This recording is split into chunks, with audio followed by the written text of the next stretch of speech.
Hey guys! Tonight we step aboard a creaking Genoese galley as it limps into Messina harbor under a sky heavy with anxious gulls. You can almost taste the salt spray, feel the rope fibers rasping under your fist, and smell something oddly musty that clings to the wooden deck. You probably won't survive this stroll through medieval chaos. So, before you get comfortable, take a moment to like the video and subscribe, but only if you genuinely enjoy what I do here. Share your current location and local time in the comments below. Now, dim the lights, maybe turn on a fan for that soft background hum. And let's ease into tonight's journey together. You step onto the quay, and your boots echo on the cobblestones, as rats fat, gray, and oblivious scurry past. Their whiskers twitch, and you realize they carry fleas that feast on human blood. By late October 1347, 4 Genoese ships arrive from the Black Sea, their crews mounting watchtowers of fear, rather than flags. A third of Europe's population would soon vanish, though, right? Now you only feel a restless breeze and the distant clang of a bell warning of strange sickness. The harbor reeks of salted fish and rotting cargo. And you notice sailors in blackened cloaks, their faces hidden behind wooden masks stuffed with lavender and myrrh. Historians still argue whether those aromatic pouches truly deterred infection or served mainly to mask stench. One fringe tale has it that some doctors stuffed their beaks with crushed emerald dust, believing gems held divine healing power, though emeralds probably did more glittering than curing. You press on, weaving between trembling merchants, petrified that just a single flea could plunge their families into darkness. A woman in a simple wool dress clutches her child and whispers of mysterious black swellings, buboes that bloom under the arm or groin like awful bruises. You can't tear your eyes away, but you also can't look closely. The common remedy: pinch a chicken so that its blood might draw out the sicknessa. Practice you'll later learn killed more fowl than cures people. Merchant stalls are emptying. Barrels of olive oil lie abandoned, and even the seagulls stay skittish, circling overhead like winged sentinels. K-Town Crier's voice booms, "Keep away. No bargains today." His words echo over the waves, but you linger, noticing how rotten meat and foul water breed more than just fleas. Some whisper of celestial alignment. Others swear the disease rode in on a comet's tail, proof that superstition thrives when logic flees. You shuffle through the crowd, senses prickling. That musty odor mingles with the stench of desperation. And you think about a quirky remedy you'll encounter later: wearing a dead ferret's pelt to attract fleas away from your own flesh. It sounds ridiculous now, but in 6 months you'll meet zealots willing to bury live roosters at intersections or burn aromatic herbs in funeral pyres, hoping smoke alone could banish the plague's wrath. Yet amid the panic, you notice odd pockets of calm. A handful of apothecaries gossip about separating the sick into pest houses, early quarantines that aim to keep contagion in one place. Public health measures of sorts are being born, proof that fear sometimes breeds innovation. Historians still argue whether these primitive quarantines cut transmission or merely spread terror, but you can't help admiring how desperation sparks new ideas. Staffed by ragged helpers, these pest houses become both sanctuary and death trap. Inside, pots of boiling vinegar steam like ghostly kettles, chasing away putrid air. You catch a fleeting whiff of citrus and juniper, modern scents that would later join antiseptics in sterile hospitals. It's odd to find comfort in odor, but against the rancid backdrop, feels almost like hope. You continue toward the city gates and witness an unusual ritual. Well-to-do citizens bartering gold rings for safe passage out of town. Fleas don't accept bribes, of course, so wealth here is only a minor shield. One burgher trades his finest silver goblets for a spot on a departing ship. muttering that drowning at sea would be less gruesome than succumbing to the plague. Sardonic joke, though you can't decide if it's dark humor or desperate truth. In a narrow alley, you peer at a hastily scrawled sign. God's wrath. Repent. Preachers appear on every corner, banging wooden crosses and promising salvation. If you endure 3 days of fasting and confession, many comply, hoping guilt can barter with fate. Yet some artisans laugh behind their masks, joking that cloth stitched in remorse tastes no different than gear made in good cheer. Amid this springtime gloom, you glimpse a single, vivid patch of color. A minstrel playing a mournful tune on a hurdy-gurdy, its mechanical drone echoing against stone walls. His melody feels like an elegy or a warning. In a few days, you'll recognize that art mourns what society fears. And that memento mori sketches inscribed on tombstones will soon replace cheerful floral patterns. For now, you stand at the threshold of a new Iran age, unmoored by disease, where every handshake could mean death, and where every small act of kindness becomes an act of rebellion against despair. The plague has arrived, and medieval life as you know it will never be the same. You step into what was once a thriving marketplace and find silence instead of haggling. Stall poles jut like broken ribs, their canvases shredded by wind. The scent of vinegars still lingers, an echo of those pest houses, but now it fights. Stronger odor, decay, unclaimed. You shuffle past overturned baskets of apples, now brown and bruised, and wonder if anyone left enough coin for a single loaf of bread. Torches gutter along the walls, their flickering glow illuminating empty wine. Barrels cracked open by looters who vanished as quickly as the owners. You've heard the tolling bells since dawn, marking the dead as much as calling survivors to confession. You thought traffic was bad in your hometown? Try these deserted cobblestones where the only commuters are rats racing to fresh prey. The city's gates stand wide open, creaking on rusted hinges, a silent invitation for anyone desperate enough to risk the journey outward. You notice families trudging along the main road, bundles of threadbare belongings perched on their shoulders like awkward trophies. They carry goats, chickens tied by their feet, and even the occasional stray cat, all in case a farmstead might offer refuge. One father tucks a rabbit into his tunic, convinced his new talisman will ward off plague spirits, an odd charm you'll later compare to those emerald dust-beak doctors from the port. By the autumn of 1348, historians estimate up to half of Europe's population has vanished under the weight of buboes and fever. Social order unravels as fast as you can blink. Guild meetings are abandoned, courts don't convene, and tax collectors flee the scene. Families split up on muddy roads, guessing which kin might survive longer. Probably won't get a reunion. Invite? You duck into a narrow alley to escape a passing cart piled high with mass grave tools, shovels, stakes, and ropes to drag corpses. The driver is gaunt, eyes sunken, muttering that he's only practicing social distancing. 3 light jokes. You remind yourself. You spot a half-buried shoe sticking out of the dirt, its owner long gone. Peek under a shuttered window, and you'll find sketchy graffiti. No room for the dead, keep moving. It's as rude as your worst roommate, but probably more accurate. The countryside beckons. But scholars still argue whether this great exodus actually spread the plague deeper into villages or offered temporary salvation to the lucky few.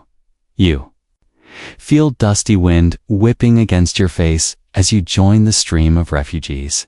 Mothers cradle babies, bloodied by flea bites. Fathers cough into ragged sleeves. And children trail behind, mimicking grown-up fear. You'd rather binge-watch a horror series than live it. At dusk, you pitch camp near a withered elm tree alongside a dozen other wanderers. A spontaneous council convenes, contradictory advice flying like embers. Some swear by wild mushroom stews to cleanse the blood. Others insist that bathing in cold streams will flush out the devil. You covertly place a sprig of mugwort under your pillows, something you heard in a tavern, about warding off nightmares. Night falls, and you huddle. Close to a small fire, the heat's strange comfort against your chilled bones. Someone hums a folk tune about grim skeletons dancing in plague pits pretty, much the medieval version of karaoke. You laugh lightly, more to prove you still can. You recall the beaked doctor's lavender sachets and wonder if that scent could keep away your own nightmares. A barkeep emerges from the shadows, carrying a barrel of watered-down ale. He pours a cup for each survivor, insisting alcohol kills everything but your common sense. It burns going down, but warms your throat and dulls the horror, at least for a moment. You quip that the only thing deadlier than plague is his brewing skills. He grins, acknowledging the joke as one of the last slices of humanity in these dire times. Stars twinkle overhead, indifferent to the chaos below. You trace constellations and imagine astronomers blaming comets again, even though scientists centuries later will note no unusual meteor showers in 1348. Yet, in this moment, superstition feels as valid as anything else. You clutch your ale and wonder how long before morning brings fresh panic or relief. As you drift toward a restless sleep, you glimpse a distant torchlight moving slowly across the valley. Is it more refugees or plague patrols hunting for the infected? Can't tell. You rarely can. All you know is the world you knew is gone. There's no counsel to appeal to, no hand to shake without dread, and no guarantee you'll ever see your old home again. Tomorrow, you'll follow that wandering light and hope it leads somewhere safe. But for now, under a sky both cruel and beautiful, you lie awake thinking about how thin the line is between survival and surrender. You wake at dawn with the taste of embers on your tongue, your blankets stiff from dew, and pull yourself upright beneath a scarlet sky around you. Refugees gather in ragged clusters, forming small circles where self-appointed healers set up folding tables of jars, roots, and dusty scrolls. Today, you're about to tour the medieval medical mall of misery where desperation demands innovation, and logic left port long ago.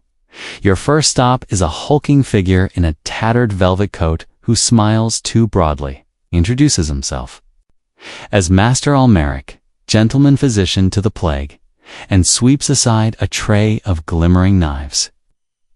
You catch your reflection in a curved lancet and think, bloodletting.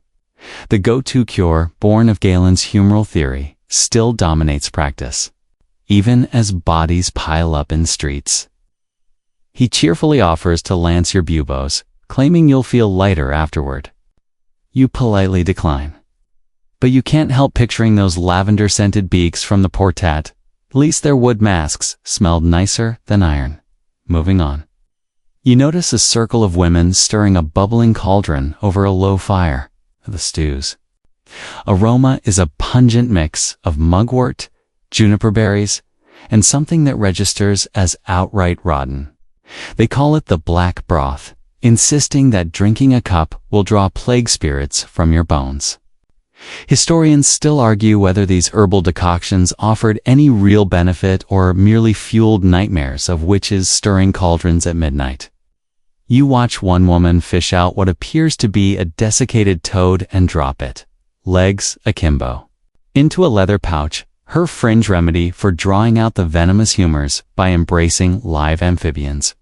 You recall the dead ferret pelt trick and wonder if you've stumbled into a traveling zoo. 3 light jokes pop into your head. You wonder if this broth pairs well with stale bread, whether the toad's initials stand for totally odd and dangerous, or if it's actually certified by the Spoiled Goods Association. The women cackle at your skepticism, reminding you that when you're drowning in dread, even a frog can look like a lifeboat at the next stall. A gaunt monk in a saffron robe displays crystal vials of his angel's water, a clear distillate he claims can cleanse the air around you. He solemnly breathes onto your wrist, then sprinkles a few drops of liquid that smells faintly of burnt sugar. In 1348, distillation techniques from Arab alchemists had begun slipping through Europe. Seeding potions and perfumes, another mainstream fact you tuck into your mental satchel. Yet the monk's price is steep, a silver penny per vial, which seems absurd given that fleas disdained currency. You hand over the coin anyway because optimism is a rare commodity these days. Nearby, a group of children giggles at the sight of a traveling jester wearing a wreath of garlic cloves around his neck. He claims the pungent bulbs will repel devil's fleas better than any mask. You inhale a sharp whiff and nearly choke, joking that you'll be safe from both plague and unwanted advances, but not from dragon breath. The jester bows, his hat bells jingling like a funeral march. Not far off. A bedraggled apothecary displays a dried wolf's heart she promises can strengthen your courage and, maybe, your immune system. If you believe in such things, the idea that consuming animal organs imparts their virtues comes from the doctrine of signatures, a medieval belief linking an ingredient shape to its healing power. You ask if she also stocks rooster combs for creativity, but she only groans and points to a jar of ground coral used for calming the mind. Coral seems like an odd choice for serenity, but you file it away as a fringe tactic you might need if your nerves frayed. Through the din, someone pipes up about the true quarantine. Mantel, a cloak woven with horsehair and soaked in vinegar, rumored to suffocate plague miasmas before they touch your skin. This is a descendant of the port's wooden-beaked doctors, another nod to primitive public health measures. You slip on a sample and immediately regret it. The horsehair itches like 1,000 mosquitoes staging a tiny rebellion. Still, survivors swear it kept them breathing, even while aristocrats in fine wool shivered behind closed doors. By midday, your head spins from botanical talismans, alchemical sprays, and jars labeled devil's piss. You could swear some apothecaries are just bottling their own urine and slapping a fancy label on top. You remember the chicken blood cure pinching a live chicken so its blood draws out the fever and laugh, because, least, it's free entertainment. The jester overhears and jots down chicken blood on his sketchpad, promising to turn it into a ballad by evening. Amid this carnival of cures, you slip away to a quiet corner where an itinerant scholar distributes parchment pamphlets explaining how miasma, or bad air, causes disease. He lectures that fresh breezes and open windows may drive away the invisible killer. You lean in, captivated by this relatively modern idea, and sip a cup of wine to steady your voice. You wonder if ventilating your home is easier than smearing dung on your body, which, if logic wins, it probably is. Historians still argue whether early attempts at air purification actually reduced plague deaths, but it feels nice to breathe unfiltered truth. However tenuous, while you debate opening all the windows on your imaginary medieval cottage, a small group of flagellants marches past, whipping their backs to atone for humanity's sins. They chant that self-punishment can appease divine wrath. You wince at the sight seeking forgiveness through scars. Seems it's like taking DIY therapy too far, but you can't deny the dramatic flair. It's part performance, part penance, and fully medieval. Before you leave, kindly apothecary slips you a small sachet of musk and ambergris. Put it under your pillow, she whispers. You'll dream of gentle fields, not plague pits. Curious if its exotic aroma will blend well with mugwort, or just attract more fleas. In either case, it's at least a reminder that people still care, even while chaos reigns. You step away from the makeshift bazaar of bugs, bones, and bogus promises, feeling a curious mix of relief and anxiety. Your nose itches, your tongue numbs from tasting that black broth, and your wallet feels lighter than your hopes. Yet, as you glance back, you admire the human urge to experiment, to hope, and to fight fear with whatever tools lie at hand. If they're crooked knives, roasted toads, or alchemy distilled from dreams. With your head spinning, you shoulder your pack and smile at the absurdity. After all, the only thing more suspect than a plague remedy is thinking you can skip a good night's rest. So maybe skip the toad poultice and tuck in for some shatai. You trudge onward, the echoes of cackling apothecaries fading behind you. Ready to discover which medieval miracle or madness awaits next on this unsettling odyssey. You trudge down a sun-baked lane where golden wheat stalks sway like dancers in a breeze, too lazy to carry disease. The air smells of fresh-cut hay and sweat.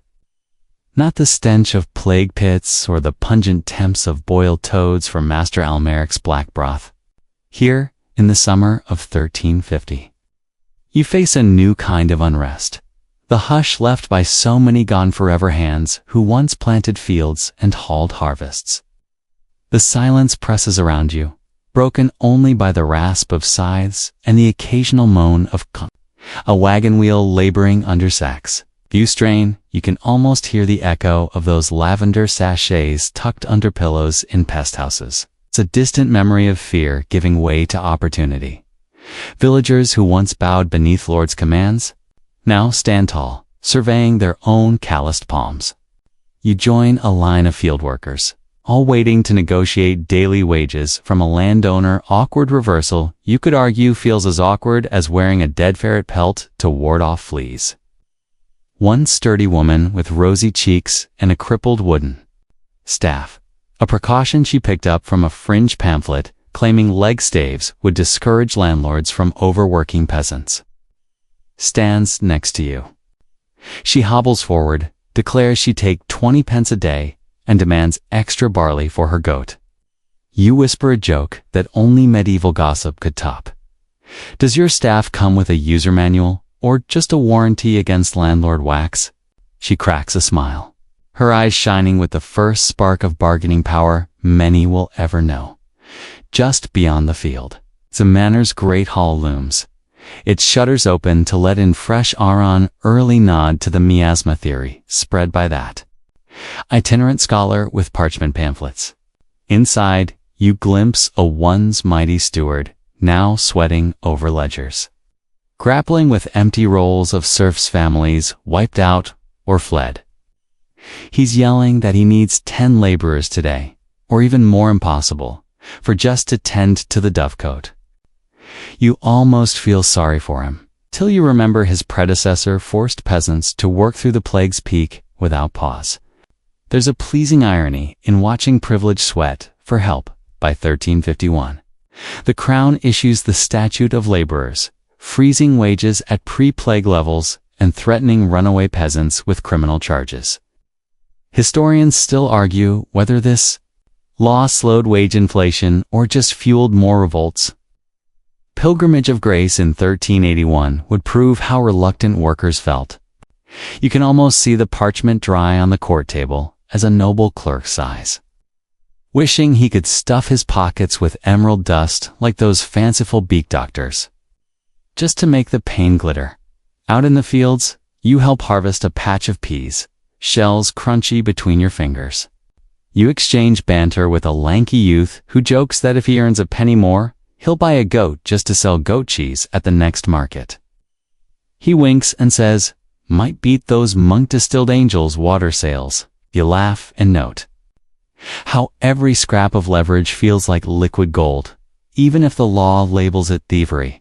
Amid this bustle, you discover fringe rumors that some manors have turned to employing dancing bears to entertain onlookers and, secretly, to root out slackers. The thought of a bear pouncing on a shirker fills you with giddy horror. Yet you tuck it in as possibly true and possibly a madman's tale. It feels as odd as choral for calm, but who's to say? On a dusty road, you pass a traveling Merchant promoting freedom papers licenses for peasants who've paid a hefty sum to live and work anywhere. These vellum parchments, sealed by a sympathetic baron, promise legal rights otherwise reserved for townsfolk. You remark that it's like a medieval passport, except instead of stamping visa refused, they stamp UOS 10 groats. It's a fringe innovation, but one you're tempted to buy. Dreaming of following that wandering torchlight you saw back in Section 2, under a spreading oak. A group of laborers celebrates a rare free day, roasting a pig over coals. The sweet smoke drifts through golden fields and mixes with the heady aroma of ale, maybe the same watered-down brew you sipped near that withered elm. You grab a tankard and join the toasting. 2 elbows sharpened by weeding and coins fattened by scarcity. Someone hoists a garland of garlic around their neck, half joking that it'll keep both vampires and landlords at bay. You retort that you'd pay good money to see a vampire landlord in the shade.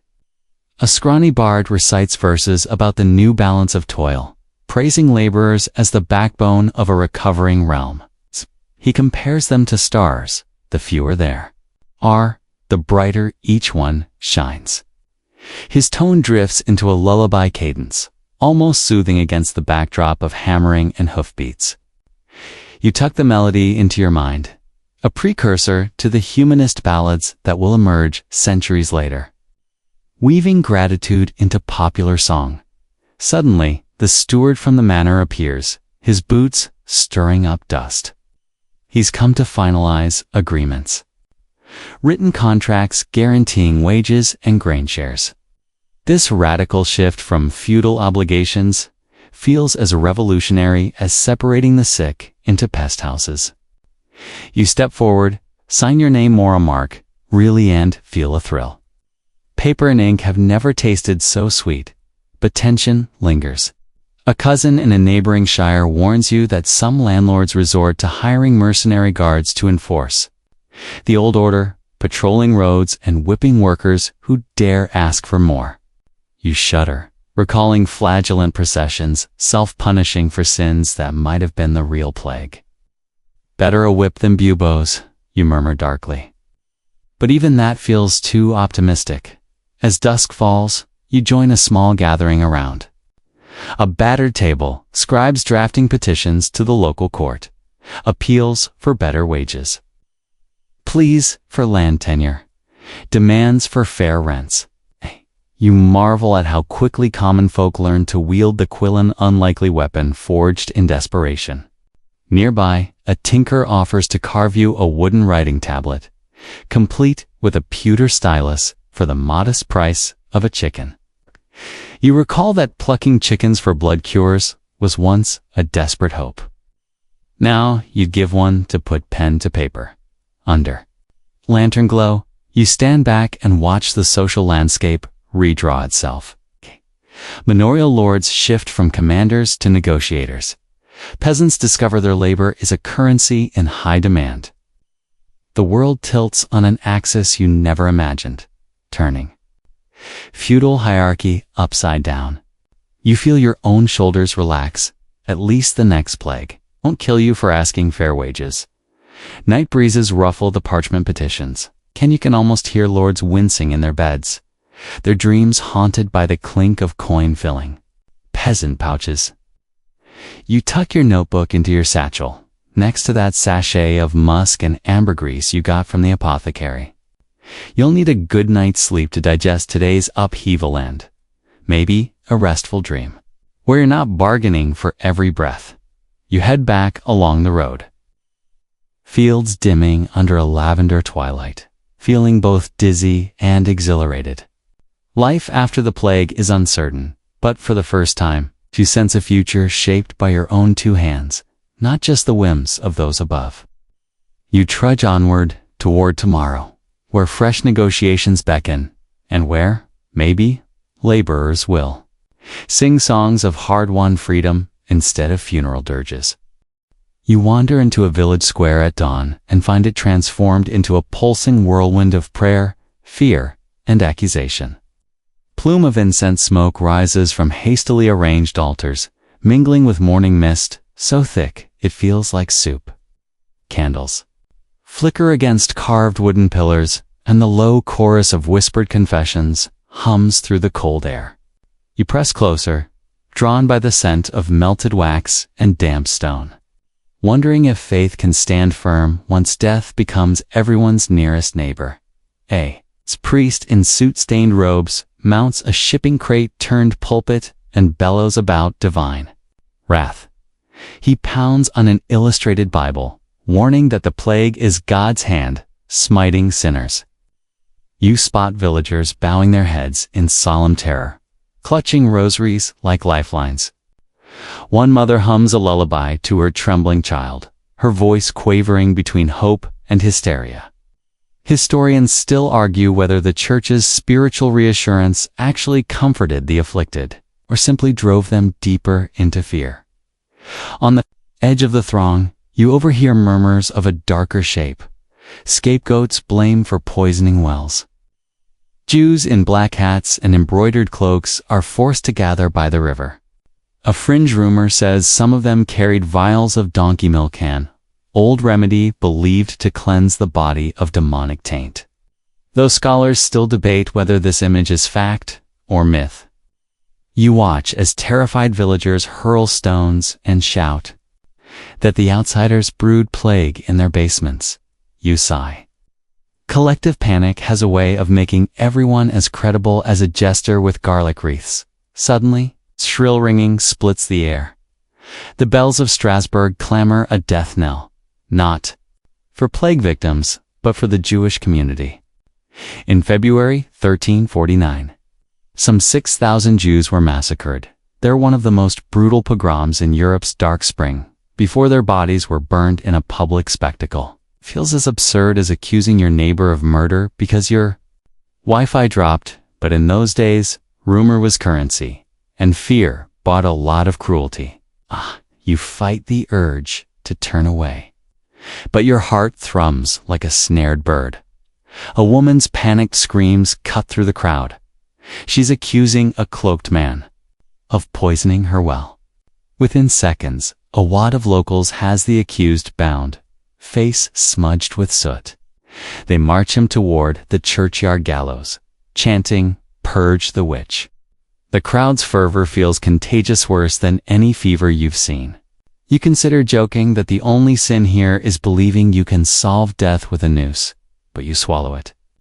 Observant readers will appreciate that persecution ramped up even as the Pope Clement VI issued to PayPal bulls in 1348 condemning the attacks on Jews, yet his words rarely reached the village's frightened outskirts. Behind you, a small group of flagellants moves in solemn procession, whipping their backs raw to atone for humanity's sins. Their chant echoes off half-timbered houses. "Lord, have mercy. Lord, have mercy." You shiver at their intensity, not because of the disease, but because you can't decide if this is devotion or spectacle. Historians still argue whether these flagellant movements spread the plague further by gathering crowds or if they genuinely sought divine intervention. It's like debating whether your neighbor's midnight drum circle is healing the soul or just disturbing sleep. A monk steals past offering comfort to the hopeless and handing out small sacks of blessed salt. He murmurs that each grain contains the power to ward off evil spirits, the fringe belief that salt could keep away death itself. You rub some between your fingers and taste a pinch. It crunches like your taxes. You think, if only repelling. Taxes were as easy as warding off plague. Nearby, a traveling holy relic vendor hawks authentic martyr bones, teeny shards of saintly femur, sealed in glass vials. He claims that pressing these shards against your buboes will draw out the poison. You eye his tattered cart. The labels are hand-scrawled, and one tin reads, "Guaranteed, holy, probably." You joke that if that guarantee covered shipping, you'd consider buying. He winks and mutters that miracle cures are always handmade. You slip into the half-darkness of the parish church. Flickering candlelight reveals frescoes of Judgment Day. Skeletons draped in royal robes, leading clees and peasants alike to the afterlife. The artist's brush captures death's impartiality pretty, much the medieval version of a blunt reality check. These memento mori images will soon proliferate in art and architecture, from tombstones to illuminated manuscripts. Yet right now, you're struck by how they scaffold fear and reflection in equal measure. A frail widower kneels before an altar, his tears dampening the marble floor. He prays for his wife's soul, wrapped in linen and stacked in a common grave. Earlier that morning, a fringe tale says she requested to be buried with a carved unicorn horn to protect her spirit. No unicorns harmed, of course. It was probably narwhal tusk. You wonder if believing in mythical beasts brings more comfort than grounded faith. You silently add his sorrow to the tally of deaths, thinking that grief is the most contagious plague of all. Before you leave, the priest beckons you for confession. You kneel on a cold stone bench, the wooden dividing screen rough beneath your palms. He intones, "Speak your sins." You whisper about mocking remedies and jokes born of terror, then ask for penance. He nods darkly and tells you to pray 3 paternosters and abstain from ale for a fortnight. Feels almost like a bargain you trade bread for relief, though you suspect the abstinence will outlast the memories. Back in the square, the mob has dispersed, leaving echoes of outrage and the stench of death. A small boy wheels a toy cart filled with shards of colored glass, chanting, "Dragon's tears chase away demons." You kneel to pick up a piece and tuck it into your paquita, quirky talisman against both superstition and sorrow. Maybe it'll remind you that hope comes in shattered fragments. To dot as twilight descends, you walk away from the church, the chants fading behind you. Lanterns cast flickering halos on orchard walls where spring blossoms cling to branches despite the horror below.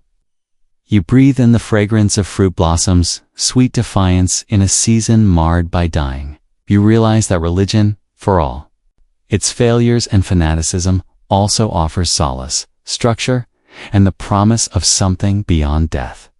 And maybe that makes all the difference between giving up entirely and finding a reason to trudge forward another day. You trudge onward. Torches behind you burning low, carrying both your footfalls and questions. Did faith save more souls than madness condemned?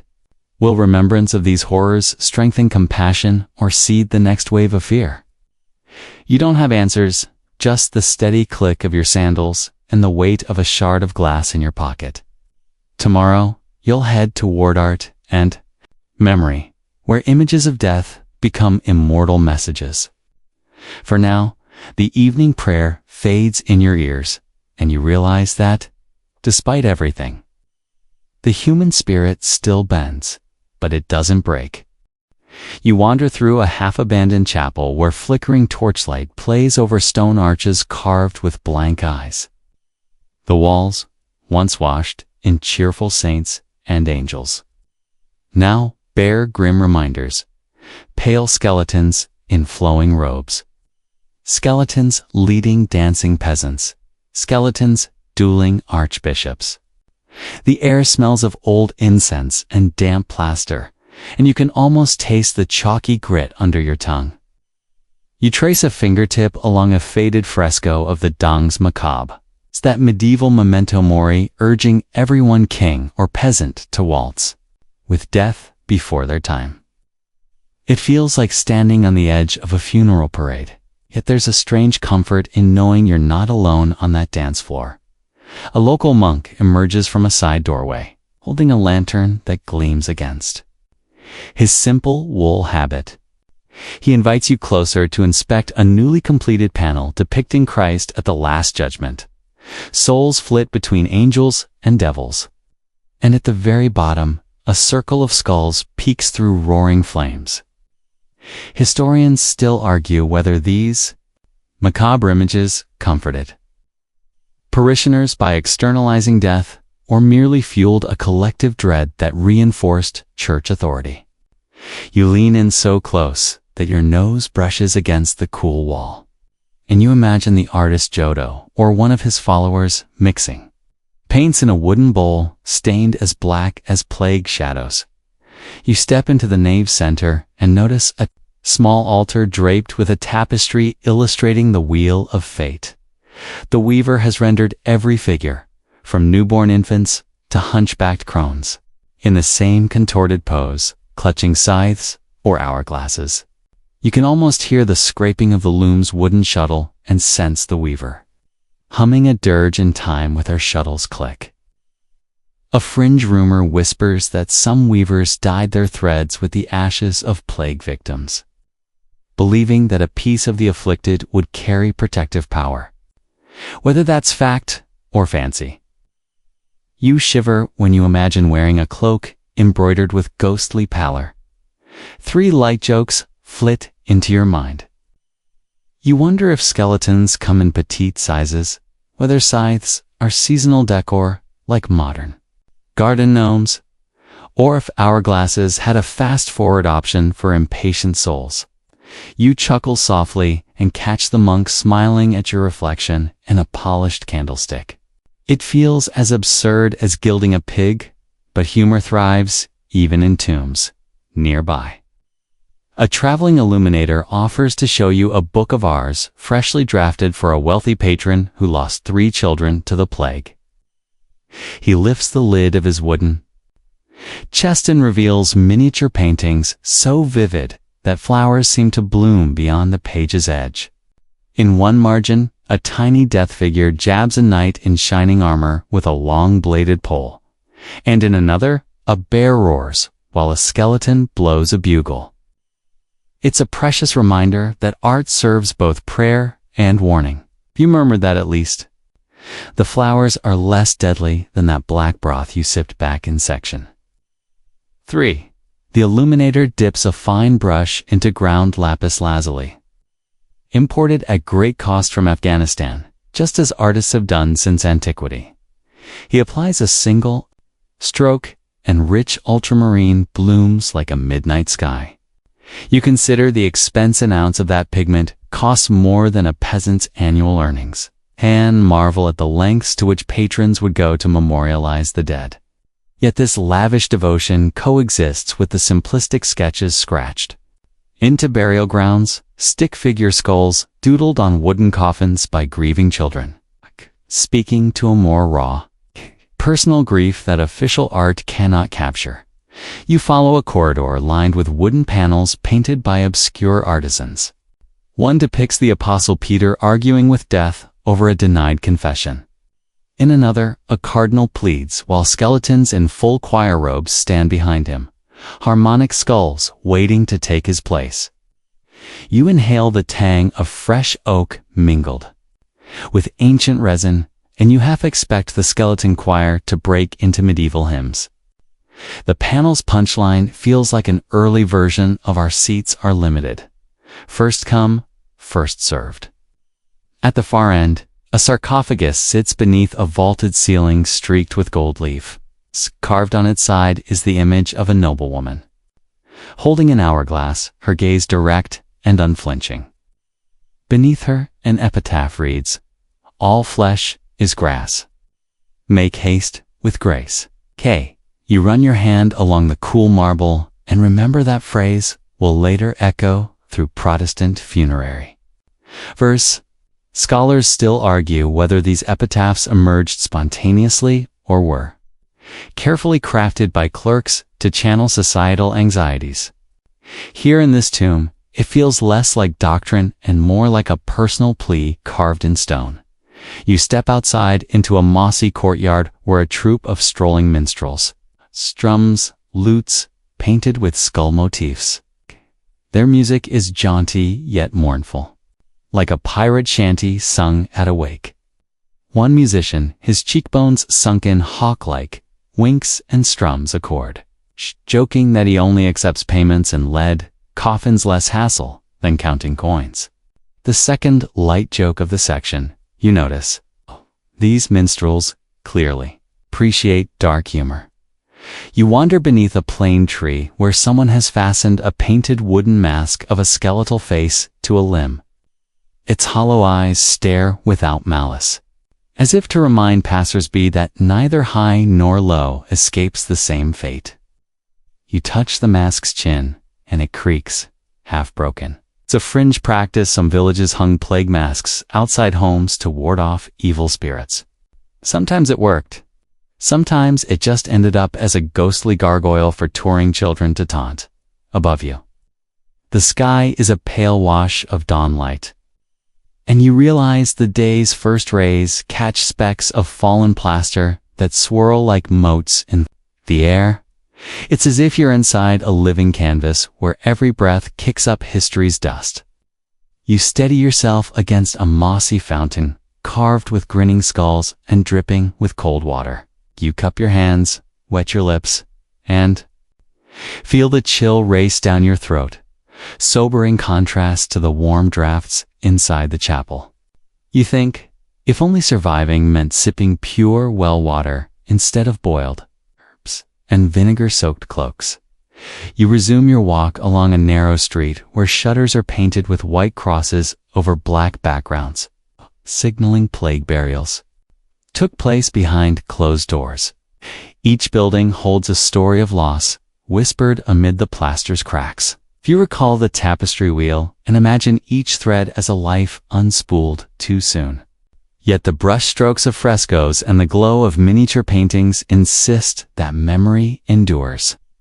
Art emerges from tragedy like a phoenix from ashes, an assertion that while bodies perish, images can outlast empires.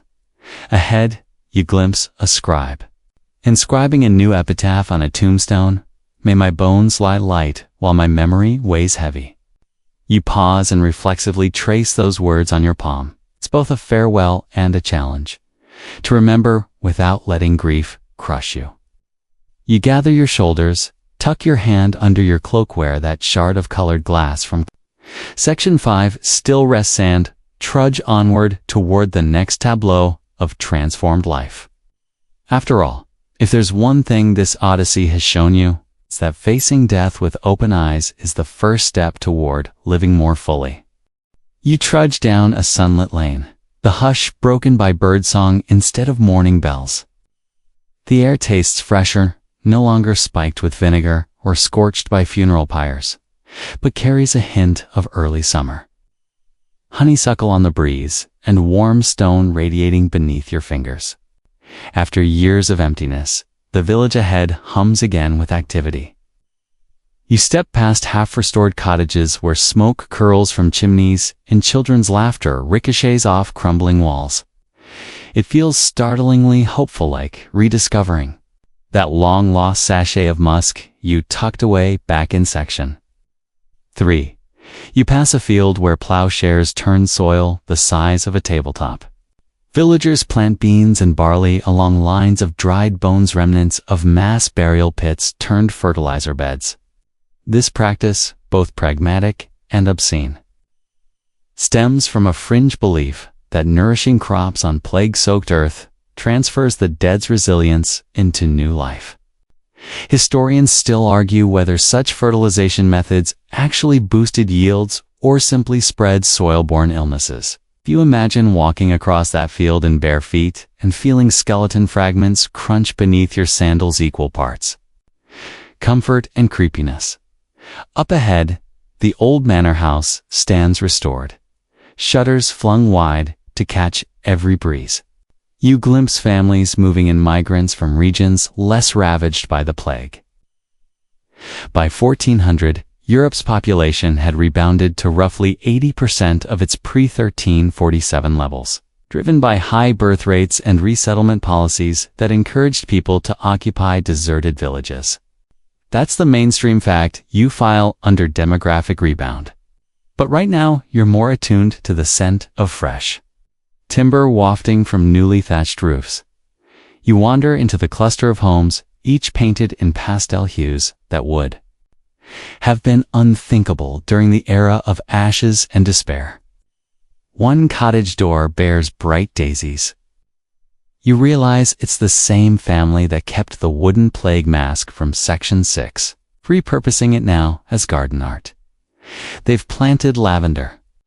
Around it, a cheeky callback to those beaked doctors who scented their misery. You can't help grinning at how they turned a symbol of dread into a quirky lawn fixture. In the village square, a makeshift bell tower rises from a half-collapsed keep. Villagers ring it each morning to mark the new day ritual replacing the old toll for funerals. Two women haul fresh-baked bread to a long table where midwives tally new births. Word has it some mothers named their baby's resurrection or second chance, hoping a literal label might defy fate. It sounds like marketing for theology, but you file it under charming fringe notion. Scholars still argue whether optimistic naming practices had any real psychological impact on infant survival rates. You stop by a booth selling village passports, charters granting landless settlers rights to farm communal fields.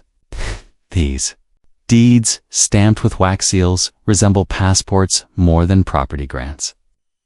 You joke that if only modern passports promised free farmland instead of overbooked flights, you'd gladly queue for hours. The seller laughs, confiding that some charters even came with a bonus, a small plot near the old well. It's rumored to be blessed by a hermit who survived the plague by living on nettle tea alone. You'd rather have nettle tea than boiled toad broth. Any day. Beyond the square, you see children at play, kicking a ragged leather ball toward a goal marked by two empty barrels. Their joyful shouts feel as alien as a carnival, but also as necessary as bread and salt. One little girl wears a necklace of carved bone bead strophes collected from broken crosses over mass graves. Her mother explains it's a protective charm, a fringe custom blending pagan ritual with Christian faith. You laugh softly, thinking that these beads might look more fashionable than ambergris under the moonlight. The parish church stands at the hilltop, newly repaired with funds from a traveling merchant who settled here after losing his fleet. He donated stained glass windows depicting saints sheltering plague victims under wide-brimmed hats, an oddly modern nod to personal protective equipment. Historians still argue whether such philanthropic acts genuinely strengthened communal bonds or served as status flaunting by wealthy survivors. You duck inside and inhale the scent of beeswax candles and fresh lime wash.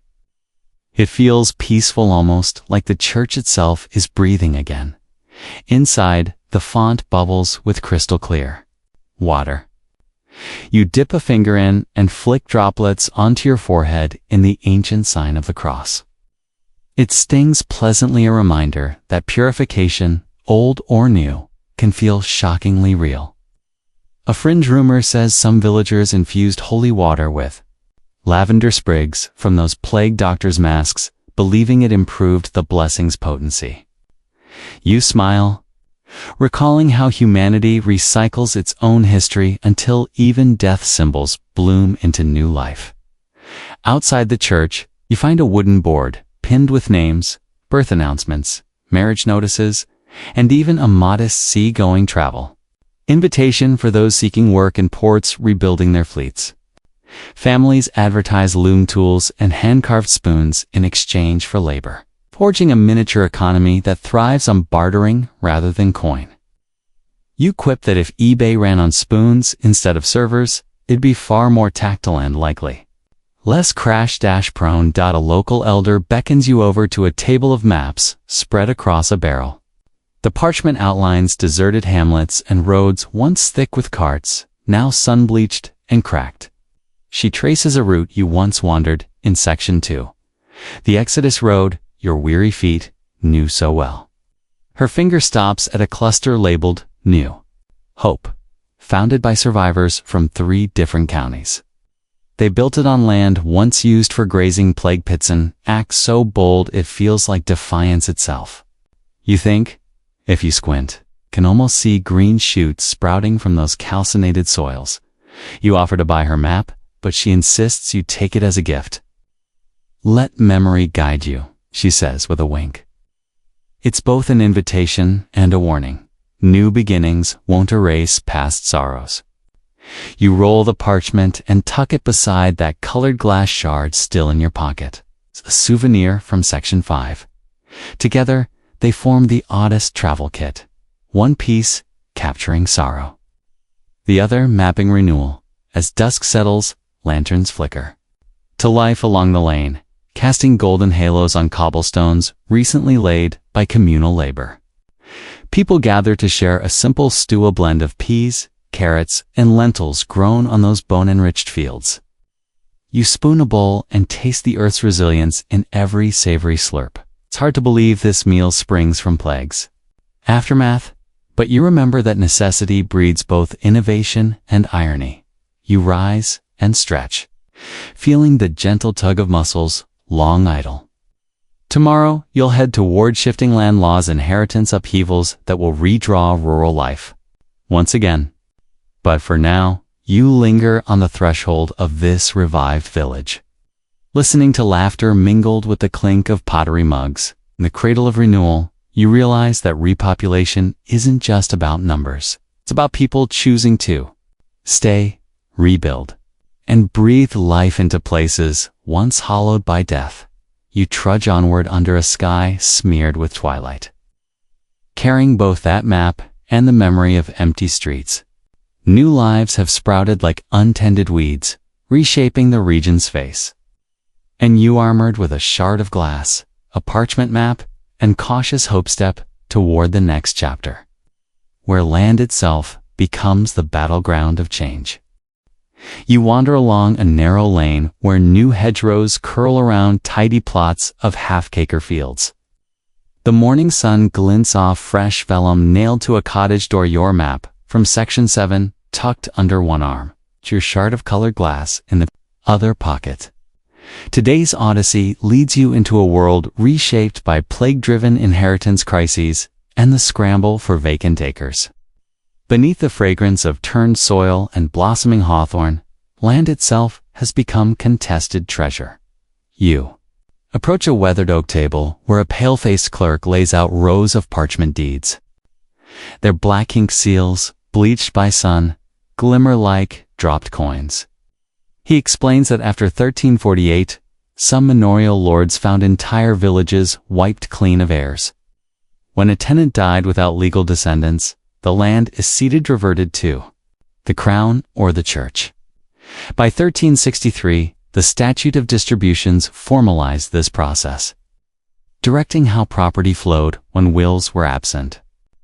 That's the mainstream fact stamped on every charter here, proof that medieval bureaucracy could be as relentless as the plague itself. You press your nose against a smear of wax and inhale the faint scent of pine, pitch mixed with a trace of musk from that sachet you've carried since Section 3. The clerk slides a release of estate's parchment toward you, daring you to claim a plot once tilled by a family now gone. You wonder if modern real estate ads came with similar opportunities? Buy one, get one free. Your neighbor's manor house. No heirs required. You quip that you'd need fewer lawyers and more shovels. A line of villagers shuffles up, each clutching charters sold at auction by officials who seized acceded lands. Among them is the sturdy woman with the wooden staff from Section 4. She's back.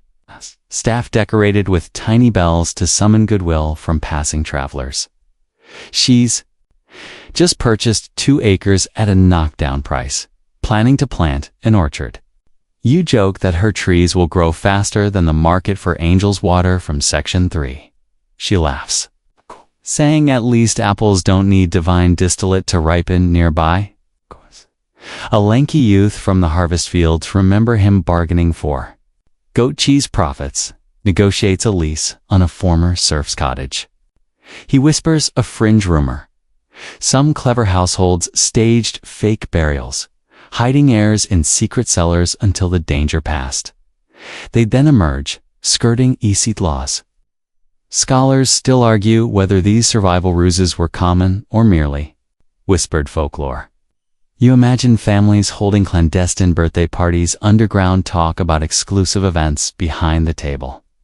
The clerk points to a half-empty register labeled "Copy Hold Tenures."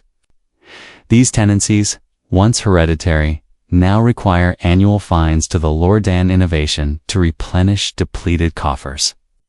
Copyhold replaced customary life rights, binding tenants to extract new fees each year. Historians still argue whether this shift consolidated noble power or opened paths for enterprising peasants to buy their freedom. You glance at your growing pack and think, if only modern leases let you pay rent with baked goods, you'd never be late on July's rent. A stooped scribe dips his quill into a spilled inkwell and accidentally splatters a neighboring deed. You wince as ink drips like miniature plague spots. The scribe grumbles, 3 poor souls wiped out by ink blots today, then chuckles your second-light joke. You note how even bureaucracy has its hazards.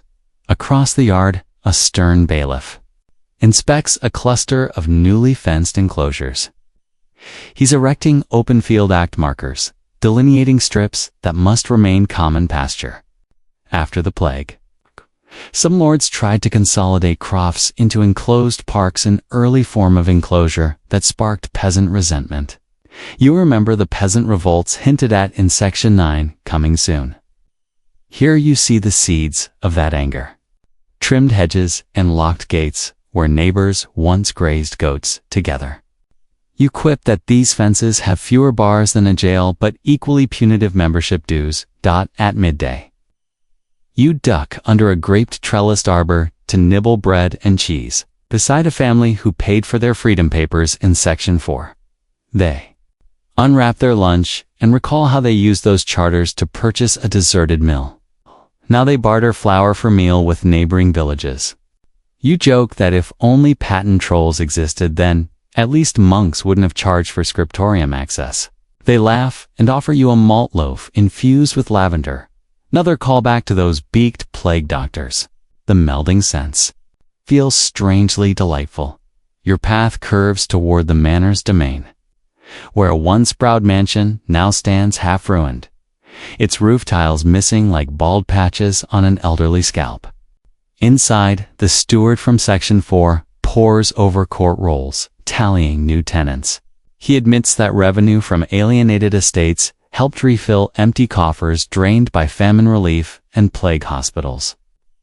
You observe that his candlelit ledgers glow with both hope and desperation. You muse that medieval finance is like modern cryptocurrency, full of hype. It's cold candles and occasional hacks. Venturing into the steward's study, you notice the cracked beams spattered with pigeon droppings. He gestures to a ledger entry, dated 1370, sale of tenements to yeoman classes. Emerging small landowners now form a middling rank, freeholders straddling peasant and noble. You pocket the idea as a mainstream fact. Nearby, a dusty shelf holds a medieval law code annotated with marginalia, urging that lords cease to trample the poor. Some argue this commentary reflects genuine peasant voices. Historians still argue whether marginal glosses reveal widespread dissent or the musings of a lone rebellious clerk. You tap the shelf and joke that these scribbles beat any modern tweet.u. Follow a corridor to a sunlit gallery where carved heraldic shields once proclaimed lineage. Many shields now bear blank spaces, emblazonments removed after noble lines. Dyed out, in one niche, a skeleton in relief clutches a tablet engraved "No heirs." You grin at the macabre reminder. Inheritance, like life, can abruptly end. It's the third light joke you spot. Medieval tomb art doubling as genealogical charts. Exiting back into the courtyard, you hear the rhythmic clatter of hammer against stake. Blacksmiths are reforging old iron fences into new gate hinges, recycling medieval enclosure into rural renewal. A tiny bell rings beneath your chin. The staff woman from Section 4 has hung one of her bells on a fence post for good luck. You chuckle that it's the first public art installation in a former open field. Art and land both find new life. Before you leave, the clerk presses a small parchment titled Homage and Fealty. He insists you swear loyalty to the crown. For your parcel, just a formality, he says. Though you can't help recalling how quantum of land carried quantum of obligations. You kneel, tap your knuckles to the vellum, and vow to uphold the realm's peace, hoping it doesn't include plagues. You step away, the late afternoon sun casting long shadows between hedgerows. Behind you, deeds rustle like leaves in a breeze, each one a testament to lives cut short and new lives emboldened. You think back to the pest houses and lavender masks, the bargain-hungry laborers and dancing skeletons, and realize land is as much legacy as loss. You carry your map and documents, heavy with potential, toward tomorrow's revolts, where the battle for wages will meet the battle for land in a reshaped Europe. You trudge into a riotous village green where once still hedgerows now bristle with pickaxes and pitchforks. Instead of spring blossoms, the air thrums with the shouts of peasants in homespun tunics, men and women shoulder to shoulder, voices cracking like whips in protest. You can almost taste the dust kicked up by marching feet. And you notice the faint clank of that bellstaff woman's tinkling bells from Section 8 echoing against half-timber-bird walls, as if to urge you on. Today, you witness raw fury fueled by long-simmering inequality. Now ignited by plague's upheaval, a burly farmer hefts a banner painted black with a white plowshare, his symbol of revolt. He yells that wages remain frozen by the statute of laborers, while noble rents rise unchecked. By June 1381 in England, tens of thousands flooded London, storming manorial records, demanding the abolition of serfdom and poll taxes. That's the mainstream fact. You file under peasants' revolt. Though you're more focused on the crackle of torches and the smell of burning writs, historians still argue whether these uprisings were proto-democratic movements or pure economic desperation. You weave through the crowd and glimpse a fringe tactic. A makeshift trebuchet hurls rotten turnips and cow pies at a manor gate. Locals swear it's a practical gestif lord's gag on curdled milk from cow dung. Maybe they'll loosen their grip on rents. You duck just in time, a stinky salvo splattering the stone wall overhead. 3 light jokes pop into your head. You wonder if they'll serve a side of mashed potatoes next, whether the trebuchet crew got overtime pay, or if this counts as organic protest in modern terms. The trebuchet crew roars approval. It's convinced agricultural ammunition will oust aristocrats faster than any petition. Nearby, a ragged choir of women chants verses borrowed from the flagellants hymns in Section 5, but they've rewritten the lyrics. No more feudal chains, no more dues of pain. Their voices rise in a lulling cadence that feels both ancient and incendiary. You recall the monks' salt, sachets, and ambergris from Section 3 pungent comforts against plague. Now salt marks the seams of new solidarity, a taste of collective fury. At the far end of the square, you spot a makeshift gallows prepped for a symbol, a straw effigy of a hated tax collector. Wearing a garlic wreath jester's hatan homage to that gaggle of garlic-wrapped jesters you met back in Section 3, someone stitched a lavender sachet to the effigy's cloak, mocking the very plague doctors whose pouches once masked stench. A fringe rumor claims rebels use stolen plague masks to hide their identities. You edge closer, half expecting to see those beaked doctors revived as rebel surgeons. The star of the rebellion, charismatic preacher named John Ball, strides into view. He rouses the crowd with an open defiance. When Adam delved in Eve's span, who was then the gentleman? The line drawn from ancient scripture asserts that hierarchy is a human invention. You feel goosebumps like hearing that tapestry ballad from Section 6 come alive in voices. Yet you also wonder if this rhetorical flourish will hold once the gallows are built. A group of young men hacks away at manor doors with axes. Each strike sends splinters flying like ash from plague pyres. Behind them, a scribe hurries to burn feudal roll books, feeding them to a pyre alongside exemplar writs. You note the crackle of parchment flames blending with human cries, fire and fury dancing in tandem. You recall that the manor steward in Section 8 replenished coffers with alienated lands. His ledgers now dot the bonfire, raining ash on rebel shields. You slip through a narrow laneway where the jittery clerk from Section 8 once sold you your deed. He cowers behind a barrel, praying his copyhold scripts go unnoticed. You hand him your colored glass shard from Section 5, joking that it might distract the rebels with its sparkle. He stares at you, bewildered either at your joke or because you carry a tiny souvenir through a mob. You wink and duck back into the throng. The rebels regroup around a half-burned gazebo once used for manorial feasts. Someone thumps a drum carved from an old wine barrel, its hollow beat pulsing through your chest. A tall man with coal black hair climbs atop the gazebo's railing and waves a severed dot manorial seal on a pole proof that symbols burn as fiercely as bodies. You catch your reflection in the gleaming brass seal and think, revolutions are as much about tearing down icons as tearing flesh. 3 more light jokes flicker in your mind. You wonder if the seal's owner will miss it more than his manor. If they'll mint new coins stamped with pickaxes, or if this counts as symbolic vandalism in medieval law. The crowd roars, answering your silent queries. It's the defiant laughter that carries you forward.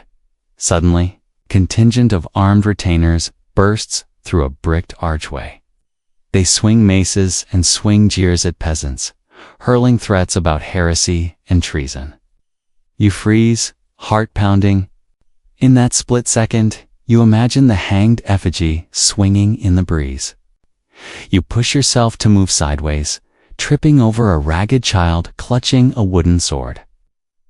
You scoop him up and carry him toward a side street, the child giggling that he wants to knight you. You laugh, though your ribs ache. Laughing feels dangerous, but necessary. You escape the skirmish and duck behind a collapsed butcher's stall. Behind you, livestock bleat in panic. Goats scramble over overturned crates, scented faintly with juniper from Section 3's folk remedies. The rebel drum thumps on, urging you out. You brush sawdust from your tunic, remembering the ornate books of ours in Section 6's tiniest wonders born from plague's grief. Now you witness a different art, the art of rebellion, raw and ragged. By twilight, the rebels have seized the manor's great hall. Torches flicker on stone pillars where lords once dined. A lone banner hangs upside down, royal arms defaced with charcoal. You step into the candlelit hall and find a barrel of spiced wine left by fleeing nobles. You pour a cup to steady your nerves, tasting cloves and pepper, exotic marks of trade routes nearly derailed by plague. You raise a silent toast to chance and chaos. From a dais draped in tattered silk, rebel leaders debate next moves. Head to the county court to demand charters. Then march on the episcopal palace to abolish clerical tithes. Historians still argue whether the peasants' revolt's demands aimed at systemic reform or simply at relief from taxes. But here, amid the spilled wine and ripped tapestries, you sense hope tempered by uncertainty. Up. You slip away before the debate turns into bribes or betrayals. Clutching your cup and that tiny shard of glass outside, the moon glints off shattered seals and broken gates. You recall the orchard's new blossoms from Section 8, life resurgent even as bodies fall. The rebel drum fades behind you as you follow a narrow lane toward safety. You brush the shard in your pocket and feel its edges bite into your palm, a sharp reminder that every victory cuts both ways. You pause under a dark elm and gaze at the empty square, its torches guttering like dying stars. the riot's embers crackle in your ears, and you hear distant bells tolling a warning. You wonder if these uprisings will plant seeds for future rights or just scatter ash across the fields. The child's wooden sword taps your boot. He's sleeping against your shoulder, exhaustion claiming him. You trudge onward, lantern in hand, wondering if tomorrow you'll find reprisals, executions, hanging trees where gallows once stood empty. You are certain of one thing: the plague shifted power to the workers, and now they carry that shift like flint capable of spark or flame. You clutch the shard and whisper, "This is just the beginning." You step through a grand city gate and feel the echo of industry humming beneath your boots' thundering looms overhead. Forges spitting sparks, and the clang of hammers shaping nails and coins alike. The plaza ahead is ringed by merchant stalls, draped in vibrant silks and sturdy wool, their flags snapping in a breeze that smells faintly of baked bread and fresh tar. Once the plague emptied these streets, now they're bursting at the seams, like a wound reborn with new life. You glide past a pair of Genoese bankers who lean elbow to elbow behind a long wooden desk, tallying coins on brass scales. They've just perfected double-entry bookkeeping, a method that lets them track debts and credits with near-magical precision, a mainstream fact. You tuck into your ledger of progress. Nearby, a Florentine merchant lectures a group of apprentices in the local dialect, explaining how bills of exchange will let traders move funds across the Alps without bulk gold shipments. Historians still argue whether these financial innovations sprang directly from plague-induced labor shifts, or they would have emerged anyway with Europe's growing appetite for commerce. As you wander deeper, you stumble upon a curious structure. An ornate Burse hall with carved stone lions guarding its entrance. Inside, traders squabble over wooden tokens stamped with different city crests' protostock certificates before stocks was even a word. A fringe rumor persists that some merchants use dried crocodile dung as packing material for fragile porcelain from the East, believing the smell would ward off lingering plague miasmas in transit. You wrinkle your nose and joke that it's the only time you'd pay extra for a stink. Premium. 3 Light jokes drift through your mind. You imagine negotiating a futures contract for roast goose, asking if delivery includes the original plague-free goose, or if the indenture includes an escape clause against dragon attacks. You grin, realizing that commerce here is more colorful and quirkier than any market you've known. You head to a narrow alley where a consortium of guild houses stands shoulder to shoulder. Each facade bears a sculpted emblem, a shoemaker's hammer, a dyer's bundle of cloth, a baker's basket. You recall the efficacy of the scent-filled plague masks from Section 1. Then inhale the sharp aroma of oak smoke and beeswax from these workshops instead. Within these halls, apprentices learn their craft and, in some cases, basic literacy so they can read those bills of exchange you passed by. Literacy, once the preserve of clergy, now trickles down to ambitious artisans, fueling the early spark of capitalist enterprise. A cackling bellows from a blacksmith stalls you in your tracks. The smith wields a glowing horseshoe, slamming it down on an anvil with enough force to rattle your teeth. He's crafting horseshoes laced with copper. Rivets an innovation believed to ward off hoof-borne illnesses in animals. Borrowing logic from miasma theories you've encountered before. Historians still argue whether these improvements truly improved livestock mortality or simply offered peace of mind. You step closer and admire the molten metal's glow, joking that if only someone would invent metal shoes for humans, you'd never stub your toe again. Your attention shifts to a nearby spice merchant hawking sacks of pepper, cinnamon, and cinnamon's distant cousin, cassia. He claims these exotic flavors fetch a premium because plague survivors learn to favor strong tastes that mask any hint of spoilage, a quirky notion that may owe more to legend than Then market surveys. You exhale through your nose and quip that if peppercorns were as valuable as minted coins, canes would turn over in their tombs. Above the hustle. You glimpse a balcony gallery where artistic workshops have sprung up in former plague infirmaries. Painters refine trompe-l'oeil techniques, turning plain walls into illusions of marbled columns and lush gardens where death's skeletons once held sway. If you remember that fresco of the Danse Macabre from Section 6, and you're struck by how quickly such macabre themes gave way to lush naturalism, proof that art rebounds even faster than populations. In the gallery's corner, a sculpture depicts a child holding a ledger and quill. An image so odd it must have been commissioned by a banking family or a guild proud of its literate progeny. You duck into a weaving workshop where looms hum like mechanical heartbeats. A master weaver demonstrates an intricate brocade patterned with dancing skulls, entwined in vines in homage to the macabre you saw in chapels.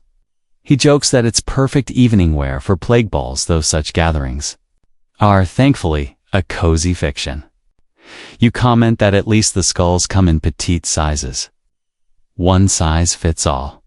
A callback to your quips about skeleton fashions from Section 6. A sudden horn blast draws you toward the docks, where river barges glide under stone bridges. Traders offload barrels of Flemish cloth, dozens at a time, using block and tackle systems that once seemed impossible. You roll up your sleeves to help unload a crate stamped with the seal of Bruges. The hay lining inside still smells of the caravans that once rushed goods across war-torn roads. Some whisper a fringe legend that merchants used to stop at plague quarantine stations carrying golden scarabs as talismans. You poke at a crate and joke that scarabs were the original RFID tags, just a lot noisier. You climb a set of key steps to a coffee house newly opened by a wealthy Venetian expatriate. The owner roasts beans in a brass pan, offering drinks. He calls maca, though beans originate from the Yemen coast. You sip a cup and marvel at the bitter, invigorating taste. It's an unusual gasp of warmth after months of thin ale and bitter herbal infusions. You wonder if caffeinated concoctions will ever catch on beyond a curious sip or two. Historians still argue whether coffee houses began in Europe as scholarly meeting spots or as simple trade showcases for exotic goods. Your gaze drifts past the coffee houses, stained glass window, where figures raise goblets in celebration. A secular communion of sorts, no longer confined to altar rails.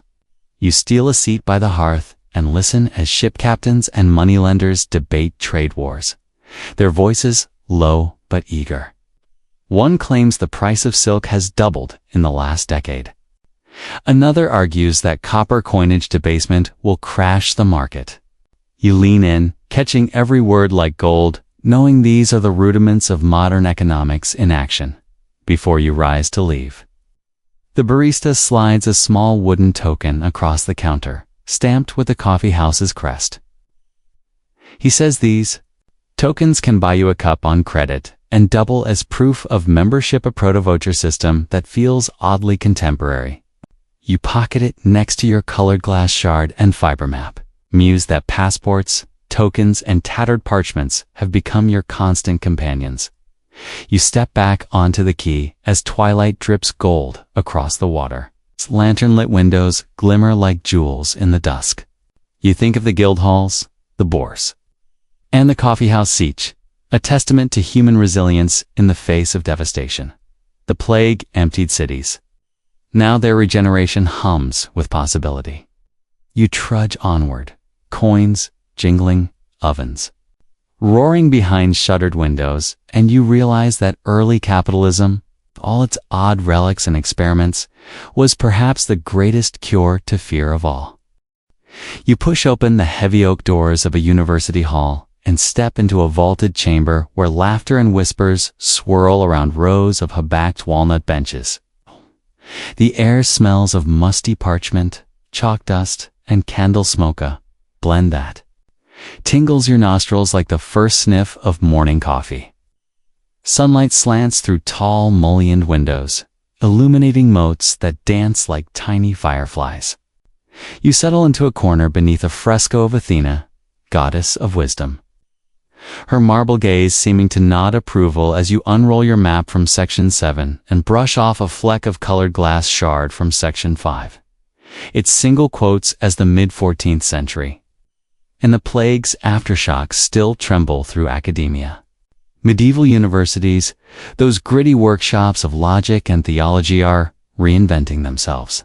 By 1364, the University of Prague boasted faculties in law, medicine, and the liberal arts, embracing a curriculum more eclectic than before the Black Death. That's the mainstream fact you chalk up on your mental slate. Plague-induced population loss triggered faculty shortages.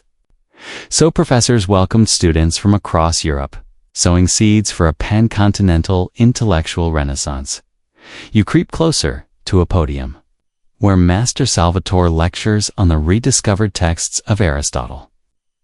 Their Greek restored from Arabic translations brought over via Iberian scholars.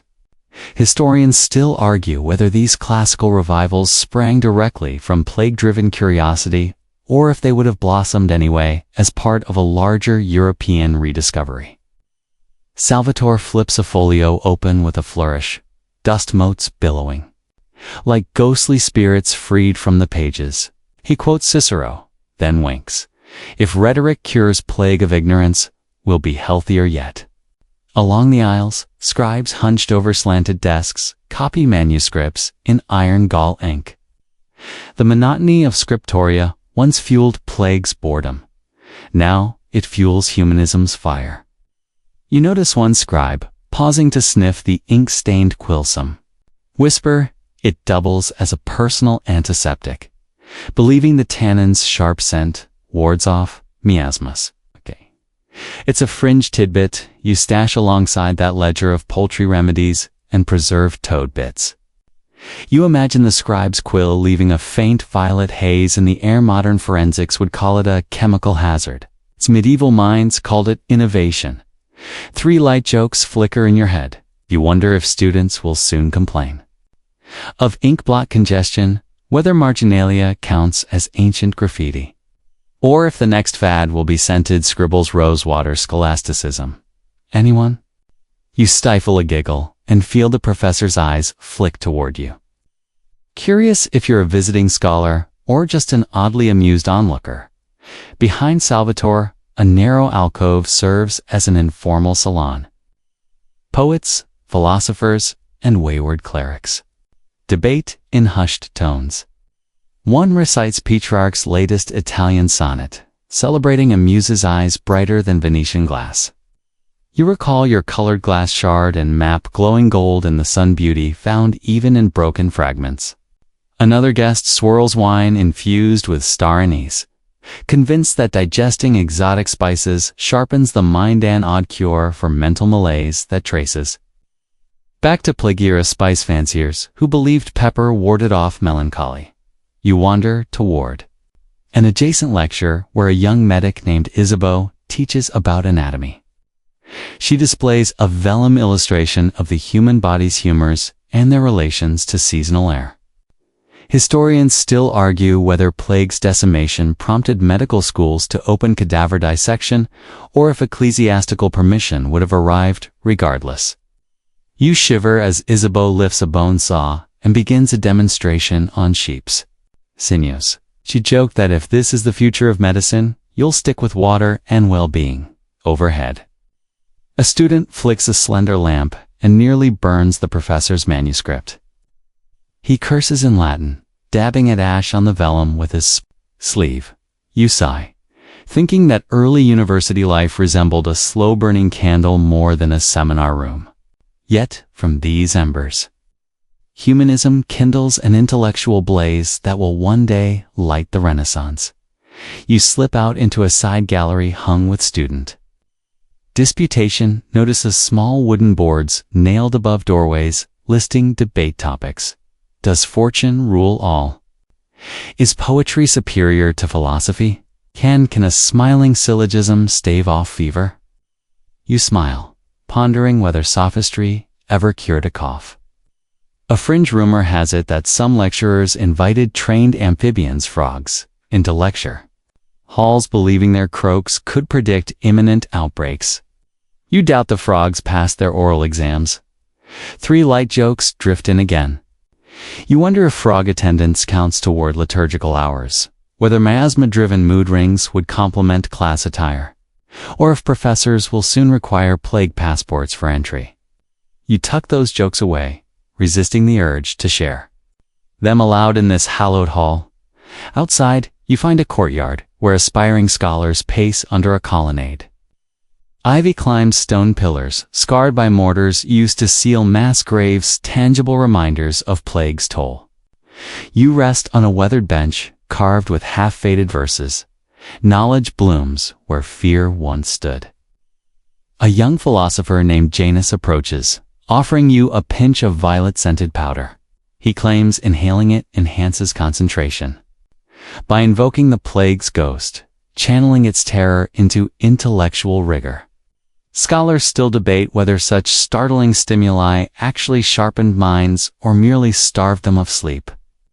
You try a sniff and cough, your sinuses revolt.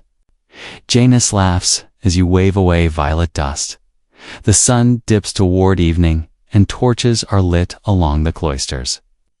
You follow a procession of students carrying candles to a makeshift cantina. They toast with watered wine and raucous laughter at Plato's expense.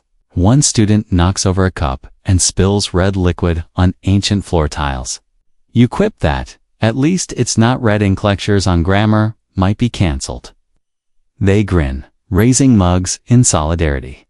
2 grammar errors and human triumph. You step into the cantina, drawn by the smell of roasting chestnuts. A chef, formerly a cook for plague hospitals, now experiments with new recipes, substituting chestnuts for stale barley to stretch scarce grain. He sprinkles chopped almonds and honey, creating a sweet crust that crackles under your teeth.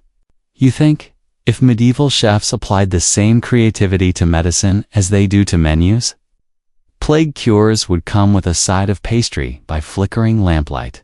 You overhear talk of a nascent printing press, a clanking contraption rumored to produce dozens of pamphlets in hours rather than months. It's a fringe whisper, more myth than machine at this point, but you file it under technological dreams. You imagine brochures on rhetorical flourishes stamped on street corners, replacing scribes' laborious copying with printed manifestos. Historians still argue whether Gutenberg's press was an inevitable march of progress or a serendipitous stroke of plague-fueled necessity. You exit through the grand wooden doors, the torches outside flickering like winks of approval. The night air tastes cool and carries distant strains of a lute, someone tuning for evening recital.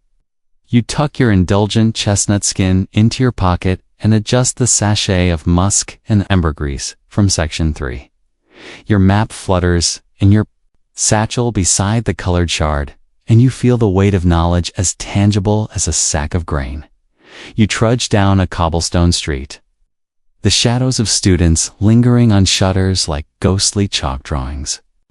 You think of Athena's nod, of Cicero's words echoing across centuries, and wonder if these seedling sparkles of humanism planted in plague's dark soil will really bide into a full-blown renaissance. You whisper to yourself 3 final light jokes about printed frogs, scented syllogisms, and grammar-induced fevers. Then shake your head. Tomorrow, you'll explore the origins of quarantine and the early health measures that sprang from the same fear fueling university's rebirth. But for now, knowledge hums in your veins like a secret elixir, proof that even after ruin, the human mind can rise, scribble, and dance among the ruins. You press on down a narrow quay where wooden poles stand like eerie sentinels, their red and white striped tops peeling in the salt breeze. Each pole marks a quarantine station or lazaretto, where arriving ships must anchor for 40 days before unloading their human cargo. You can almost taste the brine on your lips, hear gulls cawing above the anchored galleys, and feel the hush of wary harbor guards scanning every plank. Public health, circa 1377, is no glitzy hospital wing, but rudimentary walls and floating lazaretsa, frontier in communal safety born of plague panic. A dockhand waves you toward a long, low building festooned with dried herbs, rosemary, juniper, and rue. They're strewn through every window, rattling softly in the wind like talismans against miasma. You step inside and inhale the pungent blend cocktail that masks rotting cargo and hopes to disinfect the air. Historians still argue whether aromatic fencing had any real effect on transmission, or simply soothed panicked lungs. You pocket a sprig of rue, recalling the lavender sachets from Section 1, and wondering if you've become a walking bouquet of oddities along the quay. A cluster of patients surges and sways inside a fenced enclosure. They wear rough linen tunics, dyed with vinegar and water, each marked with a painted cross to warn the living to keep their distance.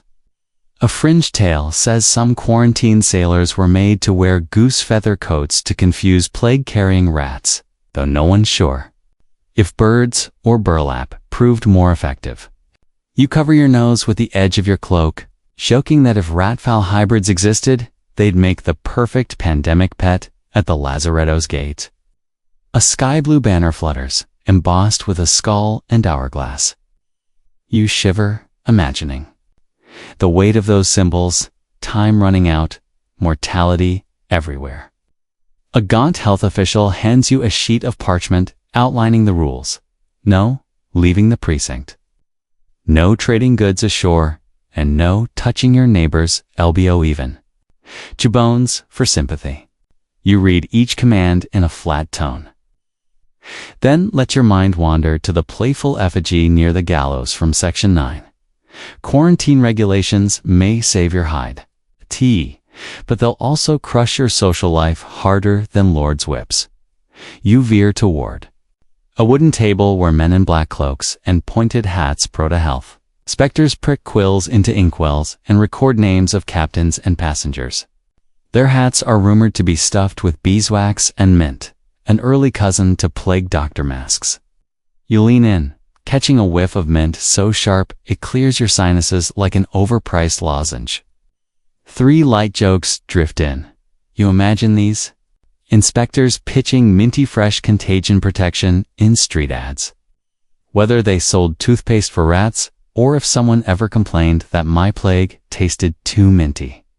Beyond the inspector's booth, you spy a pair of chained pumps supplying fresh water to the quarantined. They're guarded day and night, 'cause tainted water could spark a secondary plague wave cholera centuries later.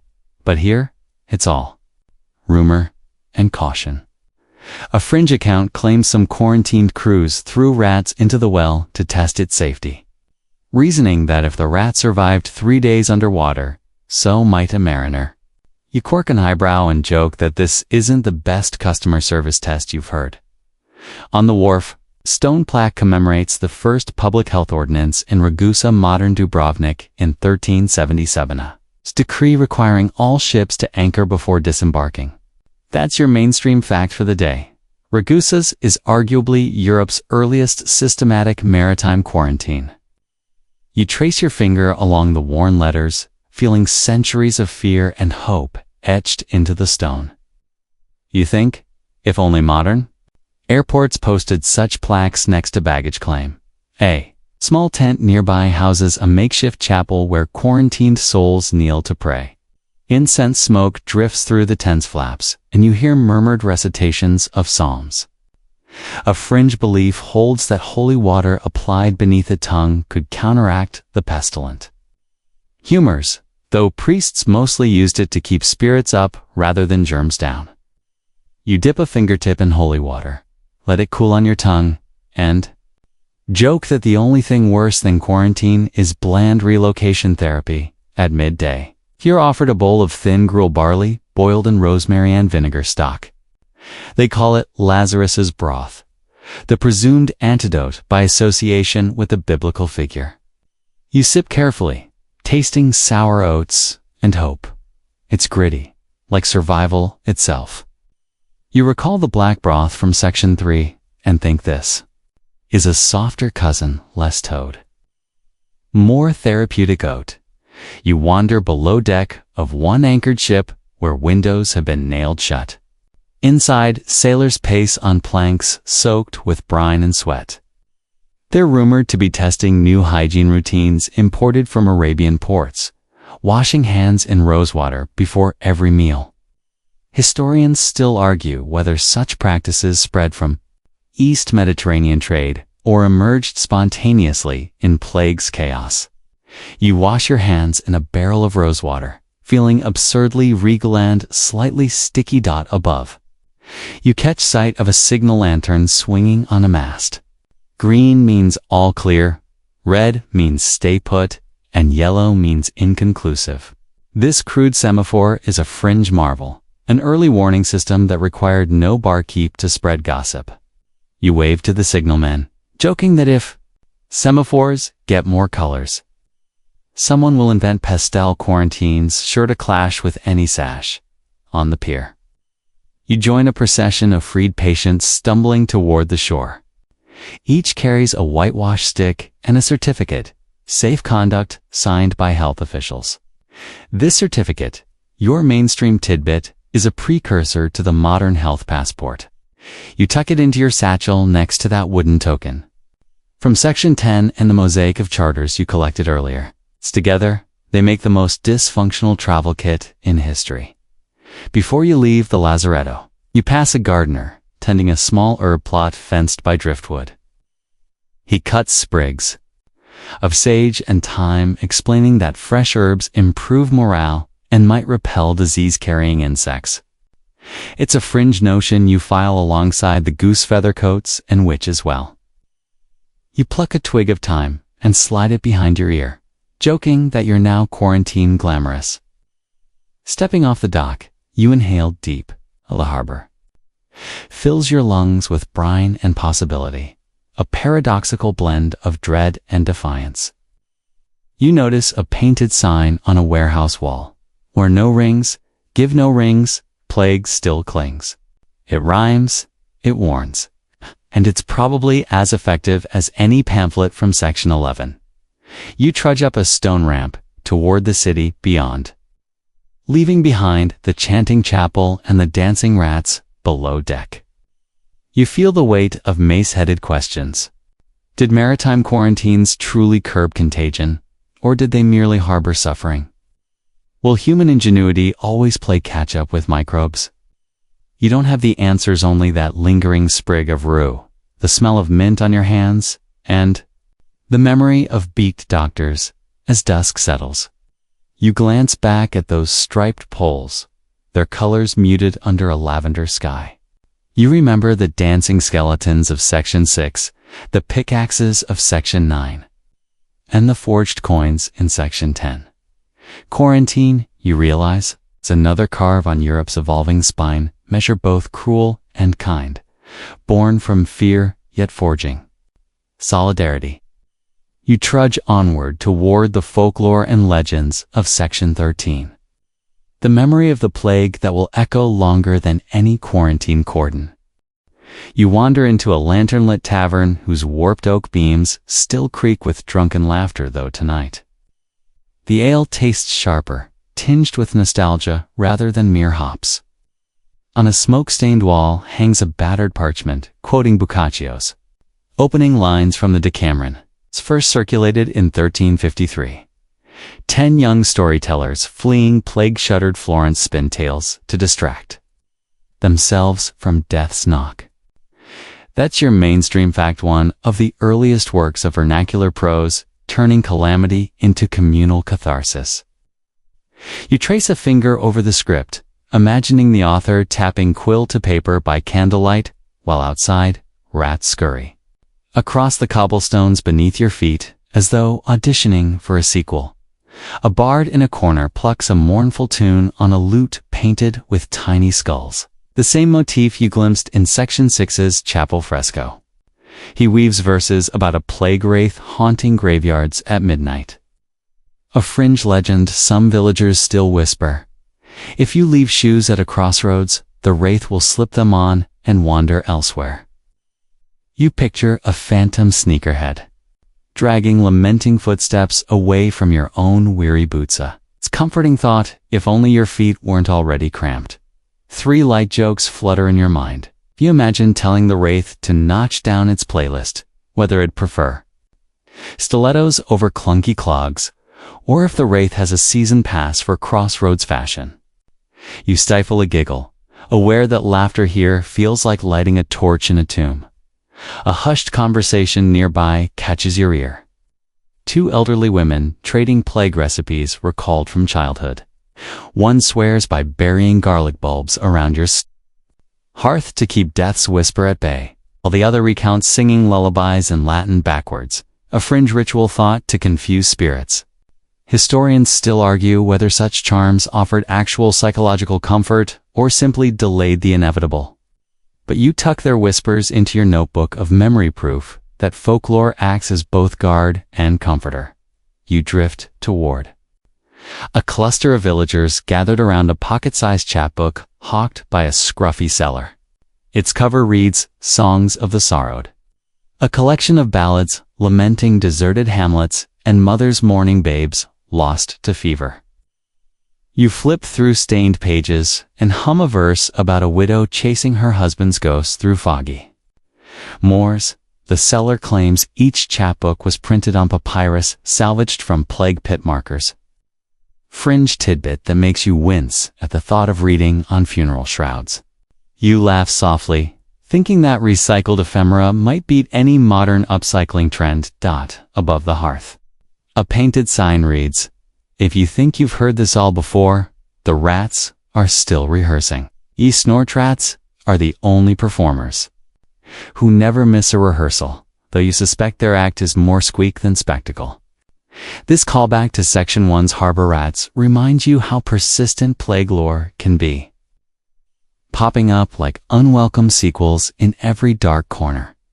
On a low table, stack of broadsides advertises an annual ritual, St. Sebastian's Procession, where townsfolk parade arrows and garlands, invoking the plague martyr's protection.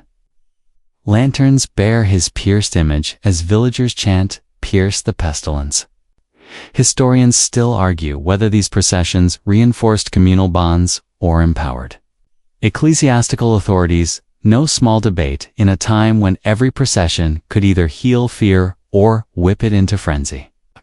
You lean in, breathing in incense, drifting from censers, and imagine the torchlit silhouettes weaving through narrow lanes like flickering ghosts.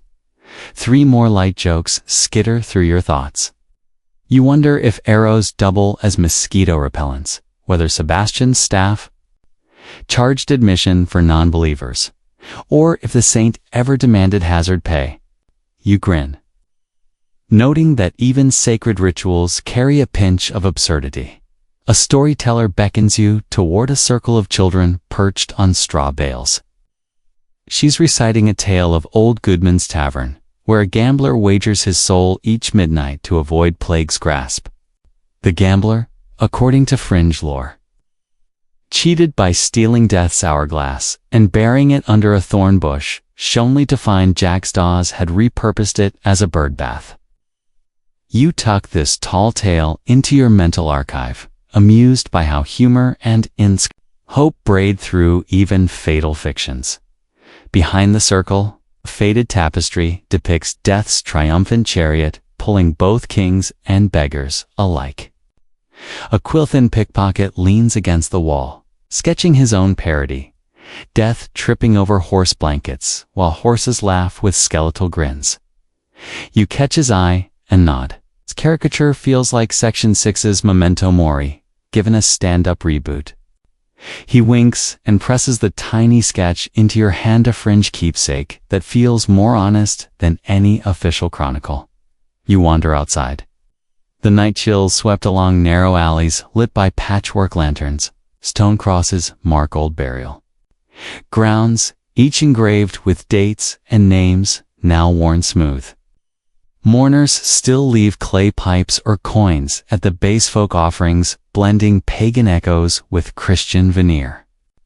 Historians still argue whether these votive acts belong to genuine piety or to ancestral superstition recycled by fear. You trace one name carved into cold granite, whispering Alda, died 1349. You wonder who she was. A mother, a weaver, a doctor's apprentice. 3 final light jokes bubble up. You ask if Alda's ghost leaves change for the homeless, whether she ever ghosted her own funeral, or if she objected to being called Alda, the rent-due defaulter. You smile at your cheekiness, aware that humor is a lifeline even when memory tastes of loss. You step onto a low bridge, arching over a mill stream, where water's steady rush drowns your footsteps. Beneath the surface, schools of minnows dart through sunlight, dappling the stone's life, persisting in silent defiance of death's lore. You recall the seed packets and herbs from Section 12's lazaretto and tuck a sprig of mint from your cloak into your palm, pressing it to your lips. You let the fresh taste banish any lingering staleness in your thoughts. The tavern bells strike midnight, their echoes drifting across empty streets, now lined with murals celebrating renewal. Phoenixes, rising from ash, olive branches sprouting through cobblestones, and dancing skeletons transformed into jesters.